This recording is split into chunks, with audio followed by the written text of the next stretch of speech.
Just want to let the neighborhood know. My favorite Halloween candy is Milk Duds. It's because they're so delicious. I think it would be the stuff where it's different colors. Candy torts. There's chocolate outside and there's vanilla inside. Twizzlers, Almond Joys, candy corn, and a lot more, but those are just some important ones. Nuts. Not nuts. Love it, the music to boot. Those are candy experts. Kids laying out their favorite candies. By the way, Reese's #1, in case you were wondering. You could tuck that away for the next time you play Trivial Pursuit. And we have before us a potpourri of candy because it's hot time for Halloween. We're a few days away. Our celebrity nutritionist, Mark McDonald's with us, author of the book, Body Confidence. So the question is, how do we keep the body confidence and yet delve into all this candy? Because I'm ready. I've got my eyes on the Kit Kat, the ready. Reese's. Are you ready right now to I'm dive ready. in? I think we're going to. Before you dive in, we got how we keep the body confidence. We have a little protein before the candy. So you got the yogurt. I got the little string cheese here. And right? what this does, it helps slow down the rate of this liquid sugar into your blood and keeps you not wanting as much and minimizes the damage of that fat storing that this candy can do. And how much protein do we need? You got some yogurt, I got the string cheese. Yeah, So kids will go for this, yeah, right? String cheese, that's going to be about 10 grams of protein for kids. Greek yogurt will be anywhere about 15 grams of protein, and it makes them not want as much. If they just eat the Skittle by itself, wow, they want it. Just like my son Hunter, he loves Fun Dip, so he always does some string cheese before that. Yep. But I think the Fun Dip, it's the stick that's vanilla. Yes. And you dip it into the grape. Do we have him, I think? We do. All right, Hunter. We got a little let video us of go. him. Okay. Does he have the Fun Dip with him? He does. We'll find. Let's watch it. I love Halloween. I get to go trick-or-treating. I get to cull pumpkins. Especially, I love candy. Fun Dip, Skittles, Stallables, and always before I eat candy, I eat some protein.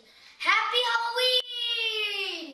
And a happy Halloween to you, too, Hunter. He's got it down, right? Protein first. You coached him well, Dad. And that's what he loves, all this stuff right here. Yeah, so we have it. Now let's try a little candy. So here, look, we have... All right. We have, Jennifer candy corn, the only time of year to eat the candy corn. And our friend Jennifer loves Mike and Ike, so let's have a little Mike and Ike. All right. Tell us about this candy here. This is straight sugar, right? So this is all straight sugar. So this is basically just sugar. It gets broken down really quick. That's why you have your protein first, and it spikes your blood sugar. Now, if you're looking at, I want to have some candy that's going to make me a little more satisfied, not just make me have that energy high, that energy crash, like when kids eat too much, they get cuckoo. You want to have a little bit of, you want to have a little protein and fat with it, like some Kit Kat, some Reese's Peanut Butter Cup. This has... Stop pawing all the candy. So the chocolate's a better way to go. The chocolate base. Chocolate with some protein and some fat. So all of this has protein, fat, and carbs. Okay. And you mentioned the protein stuff. I know Mike and Ike in my tooth here. All right, don't worry about it. I'm going to go for one of these that you pawed, the Reese's here, by the way, again, #1. So are you better off if you go for candy with some nuts in it and a little bit of protein? Yeah, it's not much, right?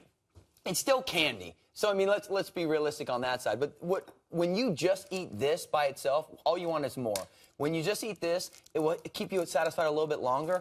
But if you could do some protein before this, like we're doing, and then you do this, you don't want as much. And that's a big thing, because after Halloween, that night, what do we want to do? Kids dump all the candy. They want to just go for it. So if you do like a little... we want to help them out. Exactly. We want to have a little fun with them. If you simply have a little meal that's balanced with some protein, fat, carbs, like a little sandwich or a little yogurt or some string cheese, and then they eat candy, they won't want as much that night. Okay, what about the low-calorie stuff or sugar-free? You in on that or not? No, so that's a bit of a challenge. We have this little low-calorie packet, and this is what it says. Individuals sensitive to sugar substitutes may experience a laxative effect. So sugar alcohols, fake sugar, your body can't break down, causes massive digestive challenge in your kids and in ourselves. So, to me, avoid the fake sugars, eat the real thing, just get educated on how to eat it, minimize the damage of it. You can have your Halloween, you can enjoy your candy without going on that blood sugar spike and going cuckoo. Again, moral of the story, go ahead and indulge. Yes. Have a little something beforehand, so then we're not eating 10 or 12 of them, but we're keeping it in moderation, In moderation, and we're pacing ourselves. So, like, that next day, when your kid's having a lunch or dinner, they can have a little bit of Milky Way or Three Musketeers, just working it as a treat at the end of the meal, not make the candy their meal. There you go. Enjoy Halloween responsibly, everybody. He's Mark McDonald. There's the book, body confidence, and Want a we are Twix? going to indulge. I think Little I will. Twix? Thank Go you so for it, much. Mike. Come Appreciate on. you. All right, thanks again. Thanks. Good stuff.